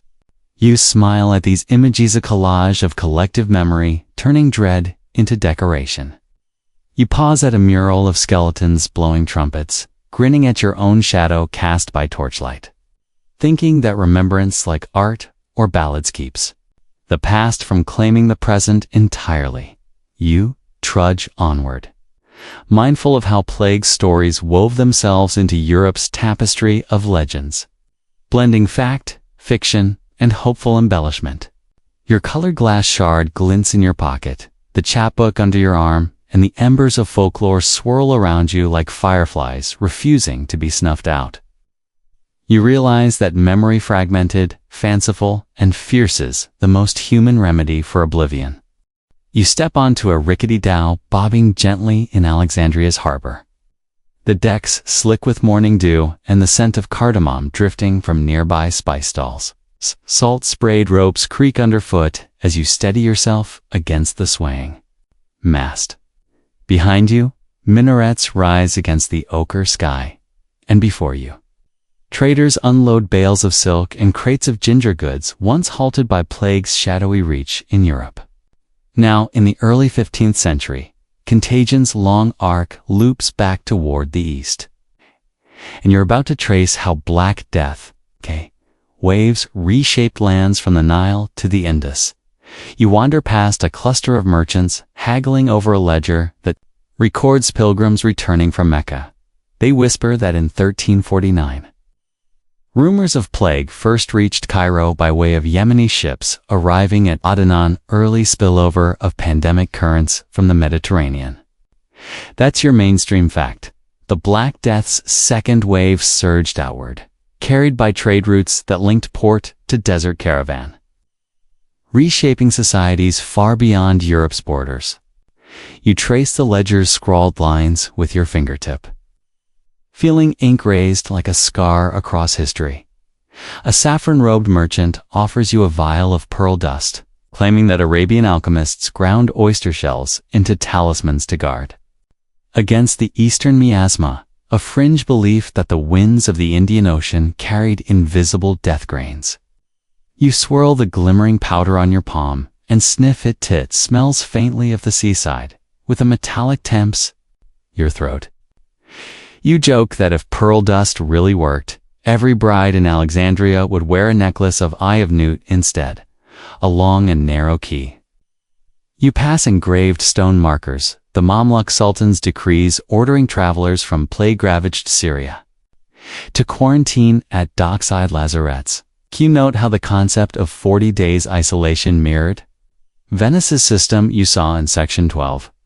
Historians still argue whether these Middle Eastern quarantines sprung from indigenous medical wisdom or simply borrowed Venetian methods adapted by Ottoman envoys. Either way, the shared need to arrest contagion forged cross-cultural exchanges as early as 1360. You slip into a courtyard lined with date palms, where Persian physicians consult a canopy of charts hung like tapestries. Their star maps trace celestial patterns said to forecast plagues drawing on centuries of Islamic astronomy, extended in works like Ibn al-Shatir's lunar tables. You lean close to a diagram showing Saturn and Jupiter in ominous alignment, stencils cut from parchment. You murmur that it feels like astrology's darker cousin to European comets scapegoating from section 1. 3 light jokes flit through your mind. You wonder if they ever consulted Mercury for missives, whether celestial bodies carried emergency contact numbers, or if a horoscope reading came with a free vial of angel's water. A doorway opens into a pillared hall where Arabian scholars debate. Hippocratic texts translated into Arabic can't now retranslated into Latin back in Europe. You overhear a heated exchange, 40 days for rats, 40 days for souls. One argues, insisting that time-honored practice mirrors old-world wisdom, while another retorts that each region needs its own cure. Historians still argue whether these debates accelerated medical pluralism or simply confused travelers seeking consistent guidance. You stroke your chin, tasting date syrup from a clay cup. Decide the real medicine may be sweet distraction. Outside the hall, a troop of travelers from Gujarat unload chests of black pepper and turmeric. They claim that Indian spices, prized in Europe for masking corruption, now form the backbone of prophylactic pastes in Middle Eastern villages. A fringe rumor says some apothecaries mix turmeric with camel dung, betting its golden hue would blind, pestilent humors. You sniff a dollop of yellow paste from a vendor's ladle. It burns your nostrils like pepper spray and joke that if that darkness repels death, you'd embrace daylight only for its vitamin D. On a low bench beneath a fluttering awning, you overhear a caravan guide recounting tales of plague crossing the Pamir Mountains en route to Kashgar. He speaks of lay tourist camels whose bony spines cup the sky, ghostly reminders of mortality carved in frost. You remember the dancing skeletons from Section 6's fresco, and imagine those spines as tombstones etched by wind. That poetic image echoes the frontier zones where contagion became legend itself. You follow a cobblestone lane to the city's apothecary bazaar, an incense-hazed labyrinth of stalls. One vendor displays a jar labeled Musk of the Sultan, rumored to be tinctured with musk deer gland that survived quarantine checks for its high value. They claim its aroma confounds rats, sending them fleeing back to plague-ridden ships. You hold your nose as they uncork the jar. Sweet, musky vapor washes over you, and you quip that, if only it worked on bureaucratic rodents, tax collectors would scatter too. Across the bazaar, a troop of Syrian tea sellers steep cups of potent black tea with sprigs of mint, a beverage now introduced by returning pilgrims striving to ward off fatigue after quarantine. You accept a steaming bowl, the sweetness coated with florals, and breathe in the steam like a ritual exhalation. It feels as comforting as that Rosewater alehouse brew from Section 11. A global comfort spun from local stories. A crumbling wall sports a fresco of a battle between the angel of death and a bejeweled sultan. The angel, clad in gold-trimmed vestments, grasps a scimitar dripping with ruby blood. A fringe tradition holds that each city conquered by the plague must paint such murals to appease unseen forces. Historians still argue whether these images paid homage to divine will or served as propaganda, underscoring state authority. You step back, imagining the original painter working by torchlight, sweat mingling with pigment. You exit onto a rooftop terrace overlooking the floodplain, where the Nile's slow current glistens like liquid glass.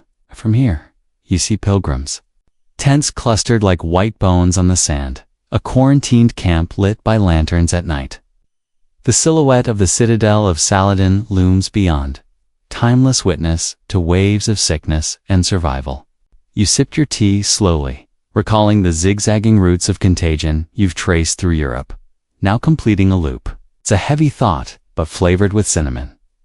Below, a fisherman casts nets into the river, humming a melody.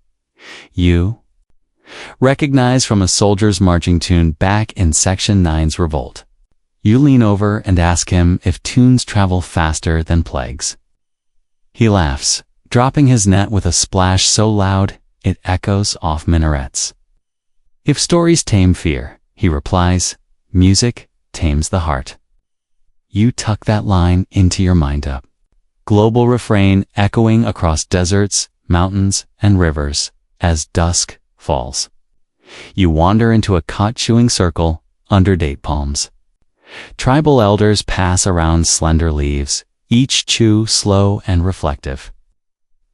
They speak of how plague memories shape filial rituals, births and deaths now bracketed by communal chews instead of solitary tears. You nibble a leaf, tasting bitter green, oil, and think of that chapbook from Section 13 stories binding people across time. You realize contagions reach, spanned seas and sands. But so did compassion. Under a sky spangled with unfamiliar constellations, you stumble back to your Tao.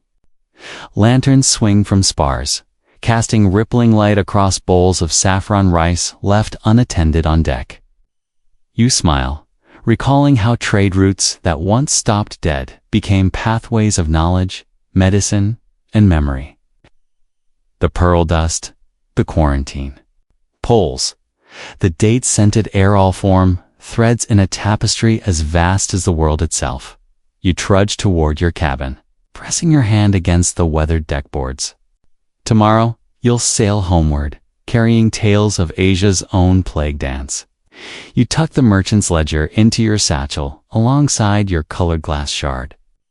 Knowing each fragment, be it ink on paper or grain of pearl, dust bears witness to how contagion changed civilizations as much as Europe. You whisper to the Tao's timbers, this voyage writes one more chapter. You trudge across rolling foothills streaked with wild poppies, the Alps fading behind you like a dim memory. The air here smells of tilled earth and fresh plank signs of villages rebuilt stronger. With wider streets laid out to let breezes blow away stale air. You've circled the globe of plague's impact and now return to Europe's heart, where the Black Death's legacy ripples through politics, culture, and everyday life. As you enter a bustling duchy court, you notice peasants, no longer stooping beneath their lord's glare, but standing erect, petition scroll in hand. By 1450, serfdom had declined significantly across Western Europe, freeing millions from forced labor in the wake of labor shortages, mainstream fact. Landlords grudgingly negotiated tenancy contracts, ushering in a contractual mindset that echoes today's employment agreements. Quip that the only thing they forgot to stipulate was how many goats per acre. Equates to reasonable use, though some spirited farmers pressed charters demanding both goats and geese. You wander through a market where clerks tally goods on wooden abacuses. Glasses of ink-dipped quills scattered like confetti. Banking families from Florence to Antwerp have built dynasties on credit lines first imagined in plague's chaos. You overhear a financier disclaiming the safety of his vault. He says it's lined with rat-proof copper, though rumor has it some nobles still keep pet rats as living plague alarms. Historians still argue whether these banking innovations arose from plague-driven necessity or were just the next logical step in trade's evolution inside a grand cathedral.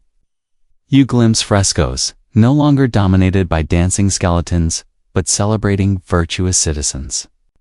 A fringe fashion trend inspired by plague iconography survives in carnival masks, where feathered beaks mimic those creepy doctors worn at masquerades to mock death itself. You laugh, wondering if anyone ever caught a chill from breathing through carved wood on a warm night, walking the wide boulevards of a Renaissance city-state. You catch snippets of debate in plaster-walled academies. Professors draw circles with compasses, lecturing on linear perspective, technique born of artists. Craving depth, after years in two-dimensional plague art, historians still argue whether the Black Death sparked the Renaissance or merely accelerated existing humanist currents. You lean in, joking that if perspective grows from tragedy, maybe you should view your laundry pile as a still-life masterpiece, beside a canal glistening like mercury. Craftsmen inspect blueprints for a new hospital wing. Municipal authorities now require fresh air corridors and sunlit wards. Echoes of those primitive quarantines you saw in Section 12. Public health ordinances spread from port to parish, embedding the notion that cities must guard bodies collectively. You smile at the irony that plague's cruelty-birthed systems designed to protect life in a sunlit square. A group of women weave tapestries depicting heroic matriarchs holding fields and looms instead of Bibles and books. The demographic upheaval left gaps in labor, and widows stepped into trades once barred to them. By 1500, women in some towns managed inns, ran bakeries, and even served on guild councils roles once forbidden by custom.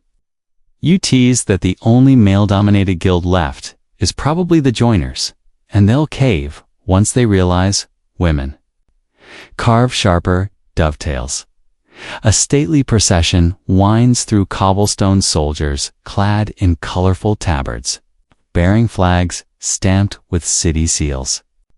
Centralized monarchies rose by claiming to protect subjects from plague and war alike, consolidating power that feudal lords once jealously guarded.